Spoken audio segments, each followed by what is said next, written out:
আল্লাহর রাসূল সাল্লাল্লাহু আলাইহি ওয়াসাল্লাম একজন আনসারী মহিলাকে বললেন, ও আনসারী মহিলা, ইআতামিরি ফি রমাদান, ও আনসারী মহিলা, রমজানে তুমি উমরা করো। ফাইন্না উমরাতান ফীহি তা'দিলু হাজ্জাতান, কেননা রমজানে উমরা করলে আল্লাহ তাআলা হজের সমতুল্য সওয়াব দিয়ে দেন।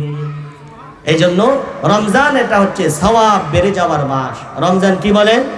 সওয়াব বেড়ে যাওয়ার মাস। 8 নম্বর, রমজান হচ্ছে গুনাহ মোচনের মাস।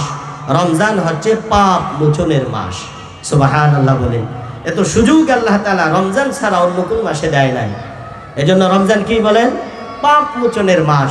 রমজান হচ্ছে গুনাহ মোচনের মাস।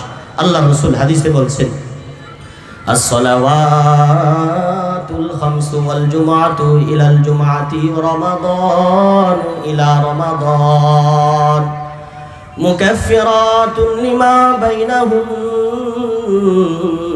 idza jtunibatil kaba'ir।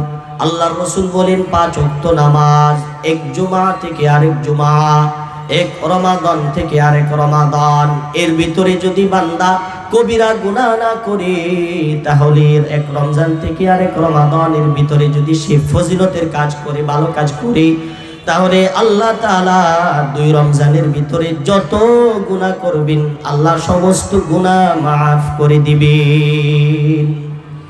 তাহলে রমজান এটা কিসের মাস বলেন? পাপ মোচনের মাস, গুনাহ মোচনের মাস।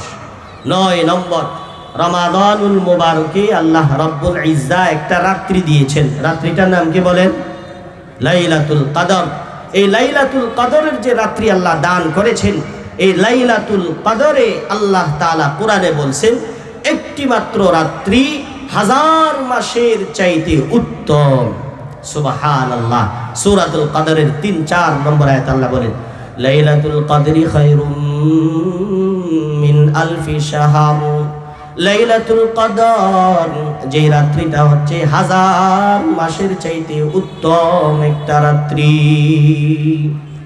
এই জন্য আমরা জানতে পারলাম, প্রথম আলোচনা আমরা বুঝলাম যে রমাদান এটা কিসের মাস বলেন? বরকতপূর্ণ মাস। রমজান কোরআন নাজিলের মাস। রমজান মুসলমানদের কাছে শ্রেষ্ঠ মাস। রমজান আগে বেড়ে যাওয়ার মাস। রমজান হচ্ছে জাহান্নাম থেকে মুক্তির মাস। রমজান হচ্ছে দান সৎকার মাস। রমজান হচ্ছে আগে বেড়ে যাওয়ার মাস। রমজান হচ্ছে সওয়াব বর্ধিত হওয়ার মাস। রমাদানুল মুবারক হচ্ছে